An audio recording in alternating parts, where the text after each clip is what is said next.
Hola, qué bueno que nos acompañan. Bienvenidos, bienvenidas a Argumentos desde casa, a través de la pantalla de Globovisión, a través de las redes sociales también, @argumentosgb, @marayirachirinos. Estamos también en nuestro canal en YouTube, Argumentos GB, para que vean este y otros programas. Ha culminado una semana que nos obliga a hacer una revisión minuciosa de las reacciones frente a esos hechos recientes que alborotaron el escenario político, que además complejizaron la posibilidad de un acuerdo consensuado y que debilitaron todo esfuerzo en este sentido. Además que desfasó todo lo relacionado al tema económico, y aquí vamos a hacer una revisión de todos estos hechos, como siempre con mirada constructiva, con mirada propositiva. Les damos de nuevo la bienvenida, así que pónganse cómodos, acompáñenos.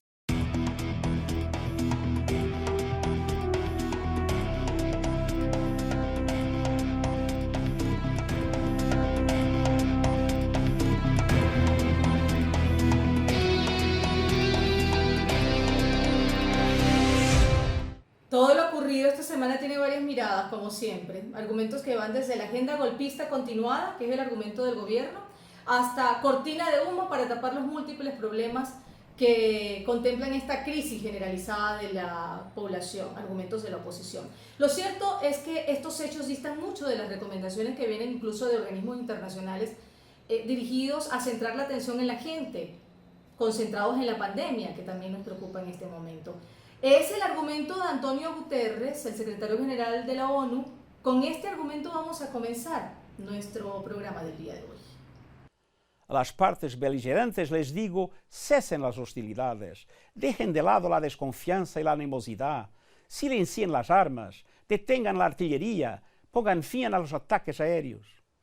Es crucial que lo hagan, para ayudar a crear corredores a fin de que pueda llegar la ayuda vital, para abrir oportunidades de valor incalculable para la diplomacia, para llevar esperanza a los lugares más vulnerables al COVID-19. Inspirémonos en las coaliciones y el diálogo que poco a poco van tomando forma en las partes rivales para permitir nuevas formas de hacer frente al COVID-19. Pero no solo eso, necesitamos mucho más. Necesitamos poner fin al mal de la guerra y luchar contra la enfermedad que está devastando nuestro mundo. Y esto empieza poniendo fin a los enfrentamientos en todas partes. Ahora, eso es lo que la familia que somos la humanidad necesita más que nunca. Relatando los hechos nos encontramos con varias notas de prensa, como la de la agencia Reuters, por ejemplo, que da cuenta de la negociación entre esa firma de seguridad estadounidense con un sector de la oposición venezolana para sacar a Nicolás Maduro del poder. Nos vamos a esta nota que indica que las autoridades venezolanas detuvieron en los últimos días a más de una docena de personas, incluidos 2 estadounidenses que trabajan para la empresa Cybercop, con sede en Florida, tras una fallida incursión que ha servido como una victoria de relaciones públicas para el gobierno de Nicolás Maduro. Continúa esta nota de prensa diciendo que Maduro, durante una entrevista difundida el jueves en el canal estatal Telesur, acusó a James Story, el recién designado embajador por el gobierno de Donald Trump para Venezuela, de ser el responsable de la fallida incursión armada. El gobernante también dijo que desde el ataque los contactos que reveló mantenían con algunos funcionarios de la administración estadounidense se cortaron. Están mudos, el silencio es total, comentó Maduro, convencido del fracaso de la estrategia de la Casa Blanca de promover a Guaidó como presidente interino. Trump había dicho en la semana que su gobierno no está vinculado en lo que pasó en Venezuela, y el Departamento de Estado negó las acusaciones de Maduro. Por su parte, y así cierra esta nota de Reuters, partidos de oposición, entre ellos Primero Justicia y Voluntad Popular, al que está vinculado Guaidó, dijeron en un comunicado que las fuerzas democráticas no promueven ni financian guerrillas, focos de violencia ni grupos paramilitares, y reiteraron su propuesta de construir un gobierno de emergencia nacional. Sobre el tema, pero poniendo la lupa sobre los intentos de diálogo con soluciones reales, Elías Jawa habló esta semana en radio, en una entrevista con Unión Radio, y él señala que lo sucedido agrava el deterioro político, obstaculiza además lo que hasta ahora se ha venido haciendo en términos de diálogo nacional y de concertación. Así lo señaló en Unión Radio. Para ello nos vamos a su portal, que señala que el ex vicepresidente y miembro del Partido Socialista Unido de Venezuela, el sociólogo Elías Jawa, se pronuncia en favor de una tregua en medio de la pandemia y de la crisis que afecta al país, pero señala abro comillas, hay sectores decididos con intereses muy concretos de querer sembrar una guerra en Venezuela. En entrevista a Maripili Hernández en el programa Sin Duda de Unión Radio cuestionó lo ocurrido el pasado fin de semana en Macuto, haciendo caso omiso a la opinión mayoritaria de los venezolanos de un acuerdo de paz o convivencia política en estos momentos difíciles que atraviesa la humanidad. Decidieron una intervención paramilitar. En su opinión, todo este panorama deteriora más los posibles avances políticos. Esto complica aún más el escenario político y hace más difícil la posibilidad de un acuerdo porque la situación se tensa. Insiste en que hay que encauzar políticamente esta confrontación hacia una administración democrática del conflicto político en función del bienestar de los venezolanos. Hoy más que nunca, dice Jagua, tenemos que seguir insistiendo. Argumentos como este nos hacen preguntar, ¿para qué es la política entonces? Entre otras cosas, se supone que es para dirimir y para procesar diferencias. ¿Y funciona la política en Venezuela? Por cierto que hablando de diferencias políticas, el caso de los presos políticos o políticos presos, como lo califica el gobierno, también salió a la luz esta semana, toda vez que hubo excarcelaciones. Sin embargo, los más emblemáticos siguen allí presos. Algunos de ellos sin siquiera el derecho constitucional ya vencido por el tiempo de una audiencia preliminar, según denuncias de los familiares y sus abogados. Argumento particular que esgrimió Felipe Mujica, secretario general del MAS y miembro de la mesa de negociación. Este gobierno, por ejemplo, ¿qué le cuesta poner en libertad a los presos? Los presos que se le ha planteado. El caso Rodríguez Torres. Salieron algunos ayer, por 25 cierto, ¿no? presos que salieron ayer, bueno, sin que... Esperaban, por ejemplo, que tuvieran algunos... Ojalá, tiempo, Rubén no se González, sabe todavía etcétera. cuáles son exactamente los 25, ojalá vengan más. No importa de qué manera procede el gobierno, pero que los ponga en libertad y que le diga al país, mira, vamos a asumir esta conducta, porque todo eso ayuda precisamente a crear las condiciones de encuentro. Es lo que permite que los venezolanos podamos vernos con mayor tranquilidad y que el gobierno no piense que es que ellos son los dueños de todo, que tienen el control de todo y que ellos pueden decidir lo que quieran porque son los dueños del país. Esa conducta del gobierno, que es una conducta prepotente, es una conducta soberbia y equivocada, no nos sirve para nada. Y nosotros que, como dice alguna gente, somos una especie de Casandra, bueno, nosotros queremos señalar que eso puede ser y es una gran equivocación. Voces de la política tradicional siguieron sonando esta semana, algunos en pantalla de Globovisión, otros por otros medios y algunos en sus redes sociales. Enrique Ochoa Antich, por ejemplo, a través de su cuenta en Twitter ha señalado lo siguiente: un opositor que se considere demócrata y patriota debe condenar la incursión mercenaria sin ambajes ni ambigüedades. No hacerlo es ser cómplice por omisión. Queremos, sí, un cambio, pero democrático, constitucional, en paz y en soberanía. En esa misma onda, Felipe Mujica, en Vladimir a la Una, en su condición de miembro de la mesa de diálogo, habló de la salida electoral, de la salida constitucional, con argumentos como este. Ahora, esas cosas que han ocurrido, cuando tú las ves en este momento en Venezuela, eso no tiene ninguna viabilidad. No porque el problema es que el gobierno tal o cual lo justifique o no lo justifique. Es evidente que en Venezuela eso no tiene viabilidad. Primero porque quienes lo están pretendiendo no tienen absolutamente ninguna posibilidad de construirlo de manera exitosa. Vienen fracasando reiteradamente con esa oferta.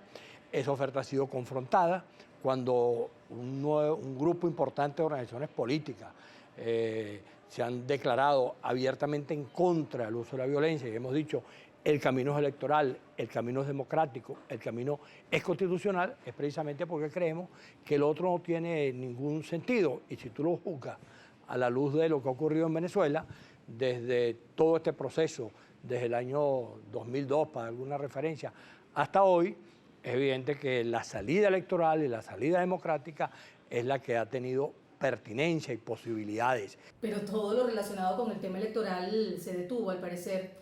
Y mientras todo esto ocurre, ¿qué está pasando con nuestro golpeado bolsillo? ¿Cómo sigue la economía nacional en medio de un clima de pandemia que no oculta la dificultad política que también vivimos? Argumentos económicos tenemos también esta semana, así que no se aparten, que hacemos una pequeña pausa y ya volvemos con más.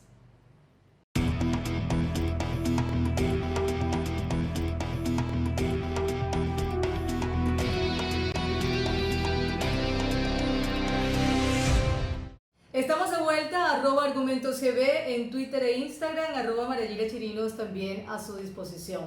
No podemos olvidarnos de la economía, si de alguna manera queda solapado el ámbito económico por el convulsionado panorama político, el bolsillo nos lo recuerda y de qué manera. El impacto que todo esto ha traído consigo, no solo en Venezuela, sino en otros países, ha sido muy grande. Ramón Goyo es presidente de la Asociación de Exportadores de Venezuela y él ha denominado todo esto shock de oferta. Vamos a escucharlo. Bueno, esta política de aislamiento social como forma de controlar la expansión del COVID-19 ha traído como consecuencia en una primera instancia un shock de oferta.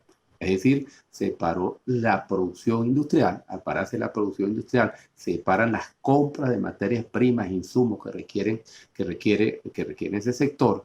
A su vez, los productores de materias primas a nivel internacional dejan de vender. Consecuencia de eso, ellos pierden capacidad adquisitiva para comprar los productos manufacturados que hacen en otros puntos geográficos. Es decir, viene un problema realmente de contracción del comercio internacional. Estamos en Venezuela, donde hay una hiperinflación y donde además la gran mayoría vive al día.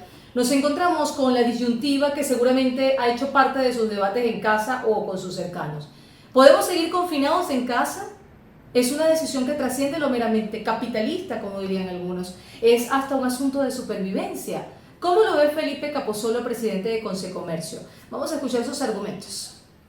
Las empresas venezolanas, al igual que las familias venezolanas, en prácticamente un 90% viven al día, a diferencia de otros países.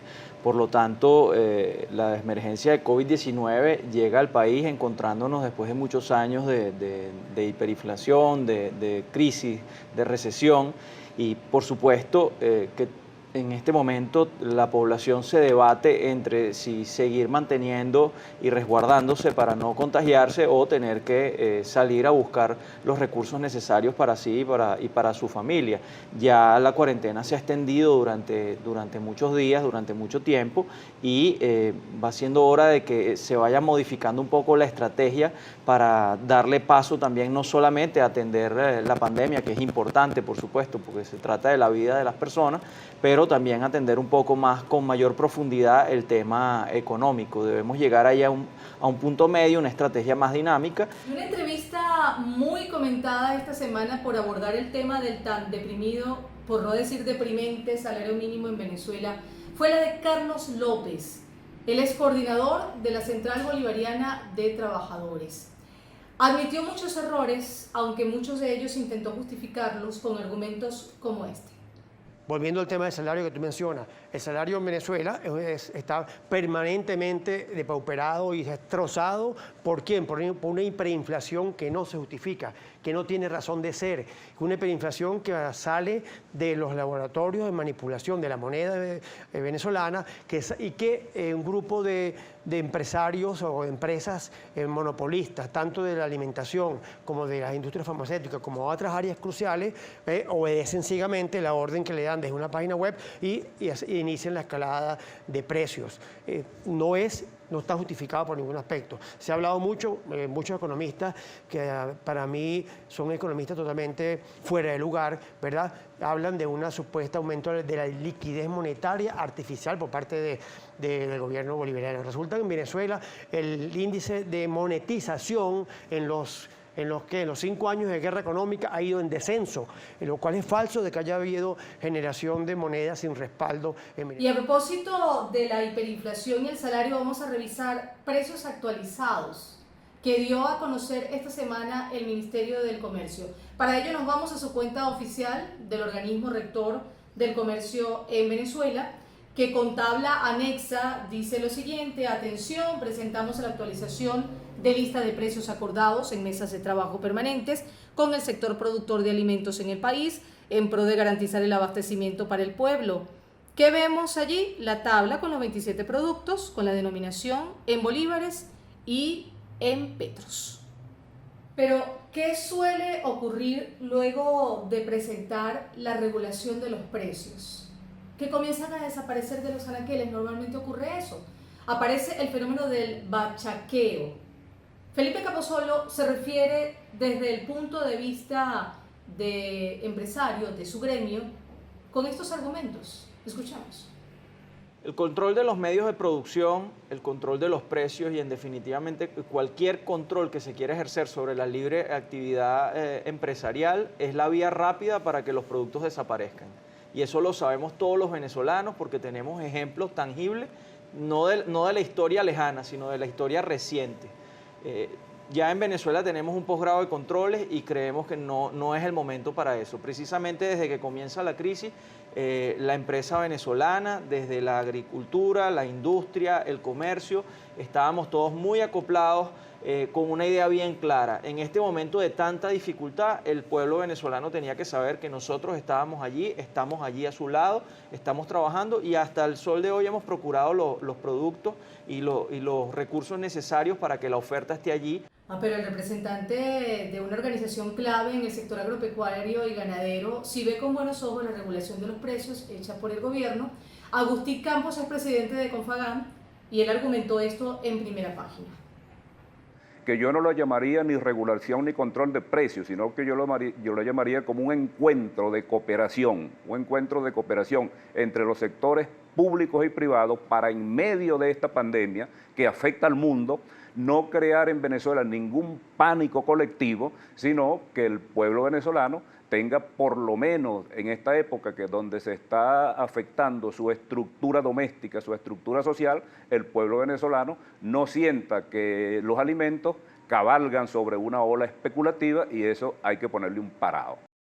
Una mirada más amplia, puesta en el grueso de los países de América Latina, la tiene la CEPAL. Alicia Bárcenas, su máxima representante, llama a avanzar hacia una globalización más democrática, con un nuevo paradigma de desarrollo que reconozca la interdependencia social, ambiental y económica. Vamos a la página de la CEPAL. Adelantamos varios párrafos y leemos lo siguiente. Afirmó que algunos países están protegiendo la fuerza laboral y los ingresos con pagos adelantados, con subsidios salariales, seguros de desempleo y la condonación o suspensión de pagos de servicios básicos como agua, luz y gas. Sin embargo, dijo que esto no es suficiente y se requiere un ingreso básico ciudadano que permita proteger el ingreso de los hogares pobres por a lo menos los próximos 6 meses, ha señalado. La CEPAL se encuentra calculando cuánto sería el costo de este ingreso básico, pero creemos que es posible y urgente, expresó Bárcenas. Subrayó que la pandemia del coronavirus nos ofrece una encrucijada civilizatoria. O regresamos a la globalización concentradora y autoritaria, o nos vamos a una más democrática con un nuevo paradigma de desarrollo que reconozca la interdependencia social, ambiental y económica. Ha dicho Alicia Bárcenas, lo extraemos de la página oficial de la CEPAL. Bueno, pero si bien es cierto que el panorama ni aquí ni en casi ningún país de América Latina es alentador por todo este tema del coronavirus, hay propuestas, siempre hay compromisos, siempre hay esfuerzos. Vamos a revisarlos en la próxima parte de nuestro programa. Luego de esta pausa, Argumentos GB, ahí estamos.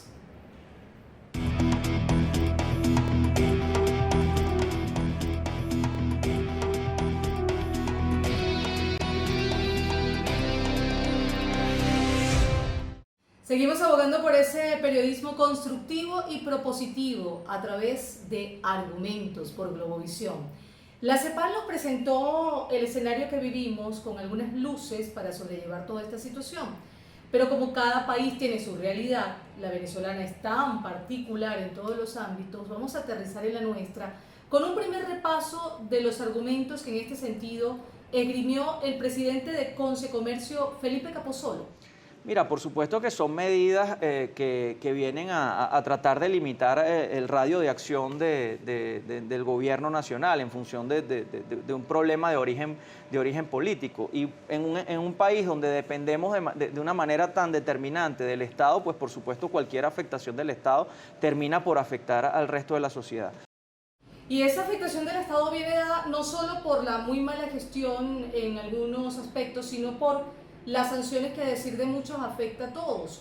Una afectación a la que se refirió el ala demócrata del Senado estadounidense, que han levantado su voz para pedir esta vez el cese al bloqueo de Irán y de Venezuela.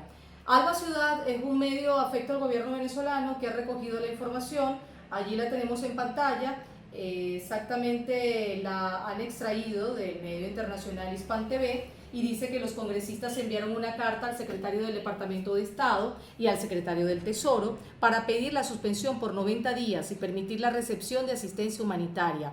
A medida que estos países luchan por responder a su crisis de salud doméstica, las sanciones de los Estados Unidos están obstaculizando el flujo libre de suministros médicos y humanitarios que se necesitan desesperadamente, expresa la carta. Asimismo, pidieron proporcionar ayuda incondicional a esas naciones, incluso si debe hacerse a través de un país u organización de terceros. El impacto de estas sanciones se ha sentido a todo nivel y no distingue de posición partidista, al parecer. El presidente de la Asociación de Exportadores de Venezuela, Ramón Goyo, lo argumenta de esta manera. Las sanciones impuestas por el gobierno americano es básicamente al gobierno nacional en todos los niveles, desde el gobierno central a los gobiernos municipales, más algunas personas individualmente que han sido afectadas. ¿Cuándo se afecta una persona o una empresa privada? Cuando tiene alguna relación comercial con los afectados. Dentro de esa relación también hay algunas excepciones, que son las famosas licencias, como es el caso que un ente privado, tanto nacional como extranjero, puede hacer operaciones en los puertos y aeropuertos del país por cuestiones del comercio internacional de exportación e importación. Pero hay opciones a la mano, son de rápida activación. Vamos a ver la página de Venezolana de Televisión que habla de la dotación de insumos a productores de cereal. Este portal ha titulado "Pequeños y medianos productores barineses reciben insumos para siembra de 2.000 hectáreas de cereales". Aproximadamente 60 pequeños y medianos productores del municipio Pedraza del estado Barinas recibieron insumos y semillas para la siembra de más de 2.000 hectáreas de cereales, con el fin de potenciar el desarrollo económico y productivo de la región. La corporación entregó insumos agroecológicos, químicos y semillas venezolanas de calidad para impulsar, diversificar y optimizar la distribución de alimentos con la participación de la masa campesina de Barinas, según el alcalde de esta localidad. Bueno, además surge otra propuesta, esta vez del economista José Ignacio Guarino, que señala que en tiempos de pandemia el mercado de valores es vital para la recuperación económica. Y esto lo levanta el portal Contrapunto, que entrevistó a este economista venezolano. El analista advierte que se está regresando a los controles de precios, que en el pasado no han rendido frutos. Propone una mesa de concertación económica para lograr levantar financiamiento internacional para enfrentar la pandemia. Guarino señala que la operatividad de la Bolsa de Valores de Caracas no se ha detenido e incluso se han autorizado nuevas emisiones de papeles que han resultado exitosas. Ha señalado además que la bolsa no se ha detenido en estos días de cuarentena, no se ha muerto el mercado de valores, la Bolsa de Valores de Caracas ha garantizado la operatividad y las casas de bolsa han hecho su esfuerzo, así como el ente regulador, indicó Guarino. Y pensando en el capital de trabajo, ¿qué propuestas surgen? ¿Rebajar el encaje legal, quizá? Felipe Capozolo lo plantea en Primera Páginas con estos argumentos. Y medidas puntuales como rebajar el encaje legal, por supuesto que podrían flexibilizar las condiciones financieras de las empresas para poder tener capital de trabajo. Se trata al final de una emergencia de este tipo, tener recursos para afrontar los gastos, los costos, la nómina, tener capital de trabajo para producir y cumplir con todas aquellas obligaciones propias de un negocio. Y resumiendo lo presentado aquí, no cabe duda que merecemos estabilidad política. El esfuerzo conciliador no ha rendido frutos hasta ahora, sin embargo, este camino lleno de tolerancia debe continuar, no se debe abandonar, pero siempre hay que acompañarlo de acciones concretas que validen buenos argumentos. A ustedes 1000 gracias, como siempre, por su amable atención y será hasta una próxima oportunidad.